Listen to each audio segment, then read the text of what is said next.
Bubba Scrubba, A Stream of Consciousness, Volume 1, Episode 20, marker. Well, I went for a walk this morning and I made a video, but it was so disjointed and all over the place and a little risque. I kind of have to say that I needed to regather my thoughts and come into the old office here and kind of reshoot it. And so today's video, I've kind of been avoiding this a little bit, but today's video is going to be about, I guess, Epstein. And the reason it's rattling around my brain is because of this press conference that Melania, whatever, gave yesterday, talking about how, she didn't know him and she didn't know what was going on behind the scenes with him, and that we should fight for the rights of the survivors. I mean, it's infuriating. I mean, this woman, this is tantamount to when J-Lo said she didn't know about what was going on with the puffy freak-offs, right? You had no idea. Give me a break. I just don't. First of all, this woman is probably the most unlikable first lady in the history of this country. Second of all, she's an immigrant, right? And what does she do other than her fashion stuff or whatever? Shouldn't ICE be trying to deport her? What is it with the Trump family that, like, all of the wives are all immigrants, right? There was Ivana, and there's Melania, and there's Usha Vance, all immigrants, all of them. And yet you've got ICE out here deporting people, most of which are here legally, or even if they are here illegally, they're here trying to earn a living and they're giving back to society, and they are probably paying taxes. And we're deporting these people. But these political elite wives that aren't from here, how is it that MAGA doesn't call their ass out onto the carpet because of that? I mean, I understand why. It's the hypocrisy of the whole thing. It's the hypocrisy of the baby boomer generation supporting this guy in droves, en masse.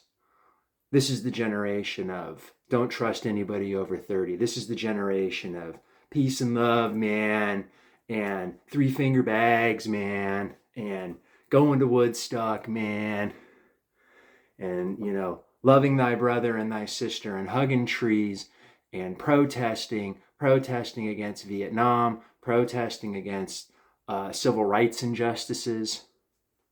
I get that as you get older, you become more conservative as a rule. I get that. I'm living proof of it. But I don't understand how. There's an old Bay Area rap song, Selly Sell. Remember where you came from, okay? And he was talking about how no matter how big he made it in the rap game, he didn't make it that big unless you're a Bay Area local. You wouldn't even have heard of him. Great rapper. But, it was his way of saying no matter how big he makes it in the game, he'll always remember where he came from, remember the hood where he grew up. Same thing applies, man. I mean, I know it was 50 or 60 years ago. I know it's ancient history.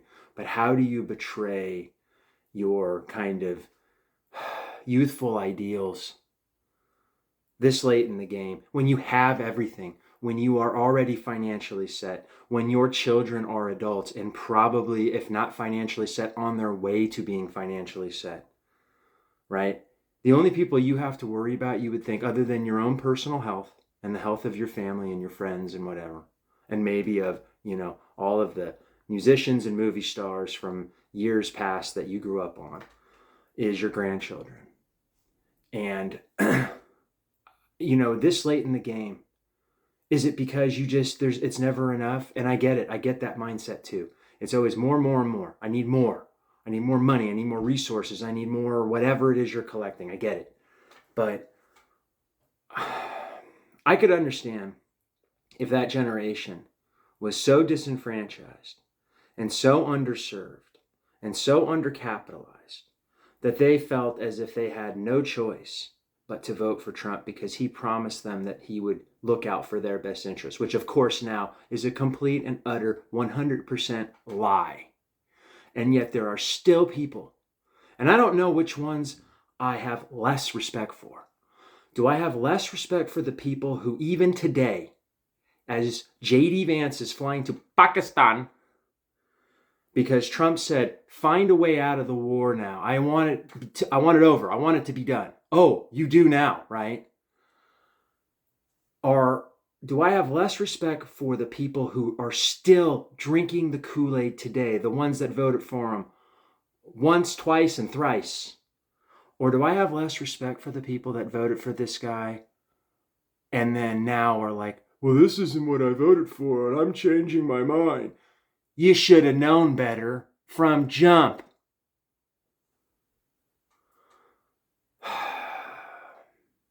I don't know how else to say it. I just can't understand how a whole generation sold themselves out.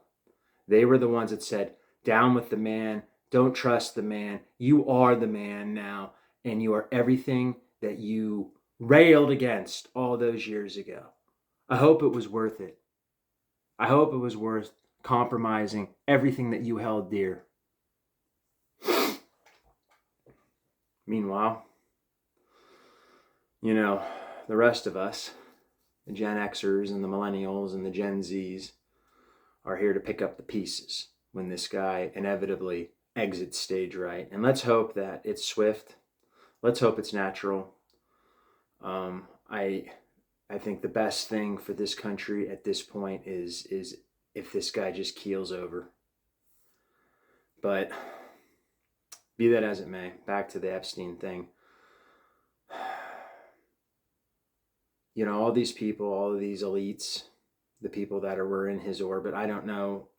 Obviously, there is so much more to this story that nobody knows or that we'll never know. And I really have no hope that the people who perpetrated these crimes, will ever face justice, that there will ever be any real accountability. And that's sickening. It's sickening about the two-tier justice system in this country, how if you are connected, if you have money, if you have status, if you have power, you can basically get away with anything legally. You can buy your way out of it, lawyer your way out of it. And then there are people like me, like you, that God forbid you get a speeding ticket, you know, God forbid, you know, you got busted with a little bit of weed on you or something like that, you know. And they throw the book at you. Or even, you know, the migrants that are walking around, even the ones that are here completely legally, that are getting scooped up for no reason. And then they're getting thrown in these cages. I mean, it's despicable. It really is. And it makes you wonder why you even try to obey the law. I mean, I know I obey the law because if you have your freedom taken away from you, it is shocking. The idea that you can't just get up and do whatever it is that you want to do on any given day. When you are locked in a cell and you can't go anywhere and you are at the mercy of the justice system, the wheels of justice turn slowly too.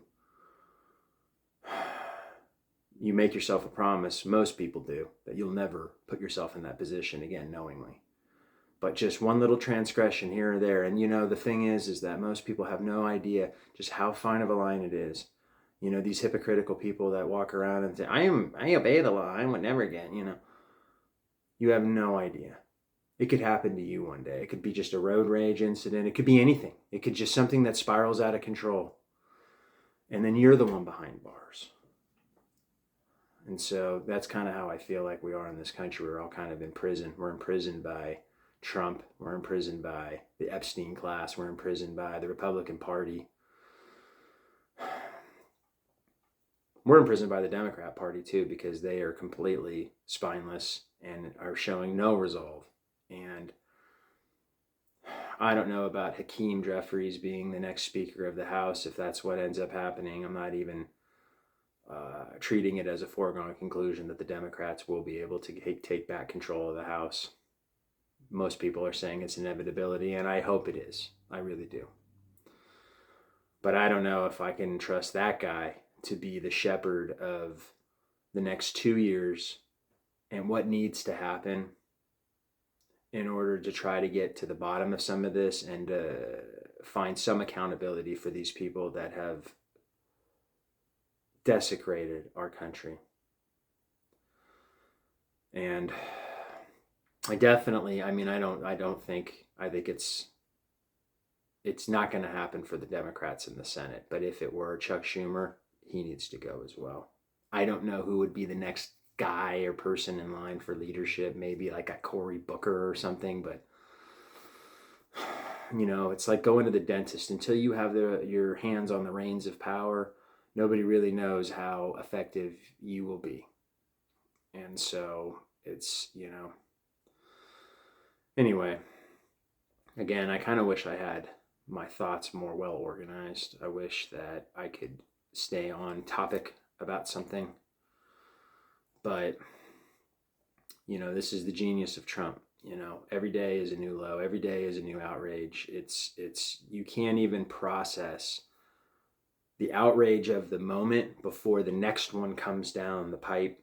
And it's like, then you're on to that. And then you're on to something else. And there's so much of it that it becomes normalized. Like, oh, well, this is just business as usual, you know. I don't know how many, 10,000 misdemeanors this guy is, you know, committed. And any other politician, any other president would have already had to either be impeached, removed, resigned. And yet we just keep rolling on. Like, what happened to our society that, you know, people, like, we're rewarding the worst of human nature. This isn't a meritocracy anymore. It's how low can you go? And we're rewarding that. I don't get it. I don't get it. And I've watched a lot of videos about, you know, people who, you know, are consciously choosing not to have children. I don't have any biological children. I never felt compelled. Growing up, I never felt compelled to be like, I was never one of these people that said, well, when I get married and I have my 3 kids, I never thought that far ahead. I figured it would just happen if it was going to happen. And there were a few moments, and there were a few tragedies. And, you know, yeah, I'm not a dad. And honestly, I can say that I'm kind of at this particular juncture, and maybe one day it'll be different and I'll be like, wow, you know, things will change. And that is the one constant in the universe is change. But at this particular juncture, I'm glad I don't. I worry. I worry about my niece and my nephew. I worry about my friends' kids. I worry about the world that they're going to inherit.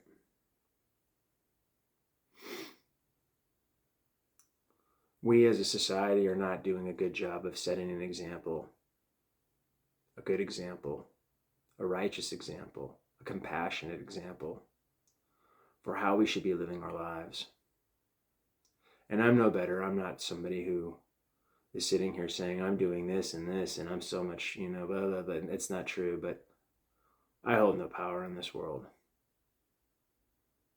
And most people don't either. And all we can do is just try to set the best example. Anyway, it is Friday. Hope you guys are having a good day. I hope you have a good weekend. I may or may not be posting something else. We'll see. I mean, you know, as a follow-up to this particular video. Hopefully the next one will be more positive. Hopefully there'll be more positive news coming out this weekend. So I'll talk to you soon.